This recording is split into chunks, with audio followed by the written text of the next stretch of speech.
ಸುಮಾರು 5-6 ವರ್ಷದಿಂದ police sub inspector ಆಗಬೇಕು ಅಂತ ಹೇಳ್ಬಿಟ್ಟು ಕರ್ನಾಟಕದಲ್ಲಿ ಸಾಕಷ್ಟು ಜನ ಅಂದ್ರೆ ಏನು ಆಸ್ಪಿರೆಂಟ್ಸ್ ಇದ್ದಾರೆ. ಅಷ್ಟು ಜನಕ್ಕೂ ಏನು ಇವತ್ತು ಒಂದು ಗುಡ್ ನ್ಯೂಸ್. ಯಾಕೆಂದ್ರೆ ಇಷ್ಟೆಲ್ಲ ನಾವು ಹೋರಾಟ ಮಾಡಿದ ನಂತರ ಇನಿಷಿಯಲಿ PSI ಇದು ಏನೋ ಒಂದು ವೇಕೆನ್ಸಿನೇ ಇಲ್ಲ ಅಂತಾನೆ ಹೇಳ್ತಿದ್ರು. ಇನಿಷಿಯಲಿ 130 ಅಂದ್ರೆ 0 ಇದ್ದಿದ್ದು 130 ಮಾಡ್ತೀನಿ ಅಂತ ಹೇಳಿದ್ರು. ಆಮೇಲೆ ನಾವು ಪುಷ್ ಮಾಡಿ ತುಂಬಾ ಸರಿ ಹೋಗಿ ಮನವಿ ಮಾಡ್ಕೊಂಡಾಗ, ರಿಕ್ವೆಸ್ಟ್ ಮಾಡ್ಕೊಂಡಾಗ ಸ್ಪಂದಿಸಿ ಇವತ್ತು 253 ಪೋಸ್ಟ್‌ನ PSI ಪೋಸ್ಟ್ ಕರೀತಿದ್ದಾರೆ. ನಾವಾದ್ರೆ 600 ಪೋಸ್ಟ್ ಆಗ್ಲೇಬೇಕು ಅಂತ ಹೇಳ್ಬಿಟ್ಟು ಮೊದಲಿಂದನೂ ಕೇಳ್ಕೊಂಬಂದ್ವಿ. ಈ ಒಂದು 253 ಪೋಸ್ಟಿಂದ 600 ಪೋಸ್ಟಿಗೆ ಅಂದ್ರೆ ಈ 350 ಪೋಸ್ಟ್ ಏನ್ ವೇಕೆಂಟ್ ಇದೆ, 350 ಪೋಸ್ಟುಗ ಇವತ್ತು PSI ಅಂದ್ರೆ ಸಿವಿಲ್ PSI ಇರಲ್ಲ.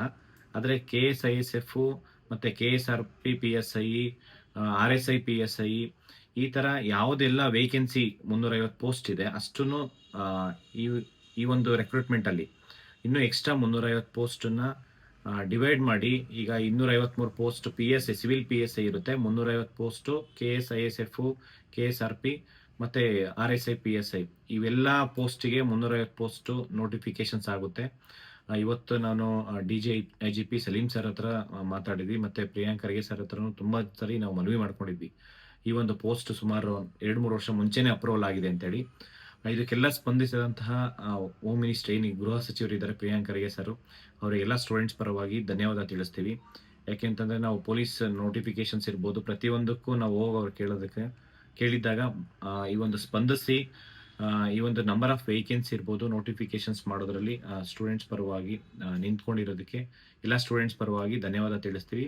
ಅದೇ ಅದೇ ಅದೇ ರೀತಿ ಈ ಒಂದು DGIGP ಸಲೀಂ ಸರ್ ಅವ್ರು ನಮ್ಮ ಕರ್ನಾಟಕದವರೇ ಆಗಿರೋದ್ರಿಂದ ಒಂದು ತುಂಬಾ ಆನೆಸ್ಟ್ ಮತ್ತೆ ಸ್ಟೂಡೆಂಟ್ಸ್ ಫ್ರೆಂಡ್ಲಿ ಇದ್ದಾರೆ. ಎಲ್ಲ ವಿಚಾರಕ್ಕೂ ಸ್ಪಂದಿಸಿ ಈ ವಿದ್ಯಾರ್ಥಿಗಳ ಪರವಾಗಿ ನೋಟಿಫಿಕೇಶನ್ಸ್ ಇರ್ಬೋದು, ಮತ್ತೆ ನಂಬರ್ ಆಫ್ ವೇಕೆನ್ಸಿ ಇರ್ಬೋದು, ವಿದ್ಯಾರ್ಥಿಗಳ ಸಮಸ್ಯೆ ಹೋಗಿ ಅವ್ರ ಹತ್ರ ಚರ್ಚೆ ಮಾಡಿದಾಗ ತುಂಬಾ ಆನೆಸ್ಟ್ ಆಗಿ ಅದು ಆನ್ಸರ್ ಮಾಡಿ ಸ್ಪಂದಿಸಿ ಎಲ್ಲರಿಗೂ ಅನುಕೂಲ ಆಗೋ ರೀತಿ ನೋಟಿಫಿಕೇಶನ್ಸ್ ಮಾಡಿ.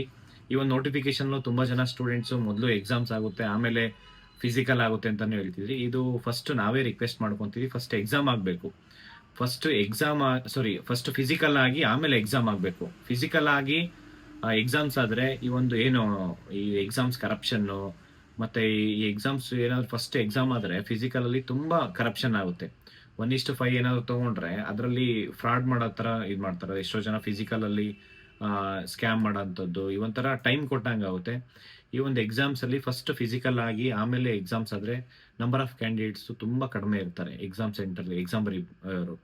ಮೆಜಾರಿಟಿ ಫಿಸಿಕಲ್ ಅಲ್ಲಿ ಫೇಲ್ ಆಗೋದ್ರಿಂದ ಫಸ್ಟ್ ಫಿಸಿಕಲ್ ಮಾಡಿ ಆಮೇಲೆ ಎಕ್ಸಾಮ್ಸ್ ಕಂಡಕ್ಟ್ ಮಾಡ್ತೀನಿ ಅಂತಾನೆ ಒಂದು ಇದು ಮಾಡ್ತಿದ್ದಾರೆ. ಮ್ಯಾಕ್ಸಿಮಮ್ ಅಕ್ಟೋಬರ್ ಇಲ್ಲ ನವೆಂಬರ್ ಅಂದ್ರೆ ಗಣೇಶ ಹಬ್ಬ ಏನಿದೆ ಅದೆಲ್ಲ ಬಂದೋಬಸ್ತ್ ಎಲ್ಲ ಮುಗಿದಾದ್ಮೇಲೆ ನವೆಂಬರ್ ಅಕ್ಟೋಬರ್ ಇಲ್ಲ ನವೆಂಬರ್ ಅಲ್ಲಿ ಫಿಸಿಕಲ್ ಪ್ರಾರಂಭ ಮಾಡ್ಬೇಕಂತ ಹೇಳ್ಬಿಟ್ಟು ಡಿಪಾರ್ಟ್ಮೆಂಟ್ ತುಂಬಾ ಅರ್ಜೆಂಟ್ ಅಲ್ಲಿ ಇದೆ. ಯಾಕೆಂದ್ರೆ ತುಂಬಾ 5-6 ವರ್ಷದಿಂದ ಯಾವುದೋ ರೆಕ್ರೂಟ್ಮೆಂಟ್ ಆಗಿಲ್ಲ. ಮತ್ತೆ ನಮಗೂ ಅಷ್ಟೇ ಸ್ಟೂಡೆಂಟ್ಸಿಗೆ ಬೇಗ ಒಂದು ನೋಟಿಫಿಕೇಶನ್ಸ್ ಆಗಿ ಎಕ್ಸಾಮ್ಸ್ ಕಂಡಕ್ಟ್ ಮಾಡ್ಬೇಕು ಅನ್ನೋದೇ ನಾವು ಹೋರಾಟ ಮಾಡ್ತಾ ಇರೋದು. ಹಂಗಾಗಿ ಎಲ್ಲರಿಗೂ ಅಷ್ಟೇ ಇವನ್ ಇನ್ಕ್ಲೂಡಿಂಗ್ DIG ಉಮೇಶ್ ಕುಮಾರ್ ಸರ್ಗೆ, ಪ್ರಿಯಾಂಕ್ ಖರ್ಗೆ ಸರ್ಗೆ, DGIGP ಸಲೀಂ ಸರ್ಗೆ ಎಲ್ರಿಗೂ ವಿದ್ಯಾರ್ಥಿಗಳ ಪರವಾಗಿ ಮತ್ತೊಮ್ಮೆ ಅವರಿಗೆ ಧನ್ಯವಾದ ತಿಳಿಸೋಣ.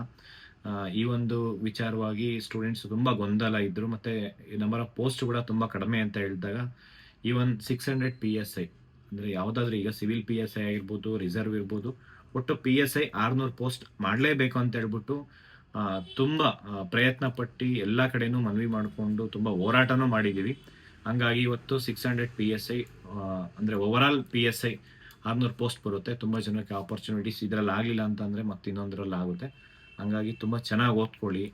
ಓದೋದ್ರ ಜೊತೆ ನಾವೇನು ಇವಾಗ ಒಂದು ಹೋರಾಟ ಮಾಡ್ತಾ ಇದೀವಿ ಅದಕ್ಕೆಲ್ಲರೂ ಸಪೋರ್ಟ್ ಮಾಡಬೇಕು. ಯಾಕೆಂತಂದ್ರೆ ಬೇರೆ ಬೇರೆ ಯಾವುದೇ ಒಂದು ಎಕ್ಸಾಮ್ಸ್ ಆಗ್ಬೇಕಾಗಿದ್ರು ಈಗ ನಾವು ಧಾರವಾಡದಲ್ಲಿ 18ನೇ ತಾರೀಕು ಹೋರಾಟ ಮಾಡ್ತಾ ಇದೀವಿ. ಅದು KPSC ಆಗ್ತಾ ಇರುವಂತ ಕರಪ್ಷನ್ ಇರ್ಬೋದು, ಅದನ್ನ CBI ಕೊಡುವಂತ ಕೆಲಸ ಆಗ್ಬೇಕು. KPSC ನಾವು ಕೊಟ್ಟಿರೋಂಥ FIR ಮೇಲೆ ಸೀರಿಯಸ್ ಆಗಿ ಕ್ರಮ ತಗೊಬೇಕು. KPSC ಮೆಂಬರ್ಸ್ ಯಾರಿದ್ದಾರೆ ಅವ್ರನ್ನ ಅರೆಸ್ಟ್ ಮಾಡಬೇಕು. ಈ ಒಂದು KPSC complete over all reforms ಆಗಬೇಕು. ಈ ಒಂದು ಸಣ್ಣ ಪುಟ್ಟ ಸಮಸ್ಯೆಗಳನ್ನ ಮುಂದೆ ಫ್ಯೂಚರ್ ದೊಡ್ಡದಾದ್ರೆ ಅದು ನಮ್ಗೆ ಅಲ್ಲ, ಇಡೀ ಗವರ್ನೆನ್ಸ್ಗೆ ಮತ್ತೆ ಸರ್ಕಾರಕ್ಕೆ ಕೆಟ್ಟ ಹೆಸರು, ಮತ್ತೆ ಸರ್ಕಾರಕ್ಕೆ ತುಂಬಾ ತೊಂದರೆ ಆಗುತ್ತೆ. ಈ ತೊಂದರೆಗಳನ್ನ ಬಗೆಹರಿಸೋದಕ್ಕೋಸ್ಕರ ಇಷ್ಟೆಲ್ಲ ನಾವು ಮಾಡ್ತಾ ಇದೀವಿ.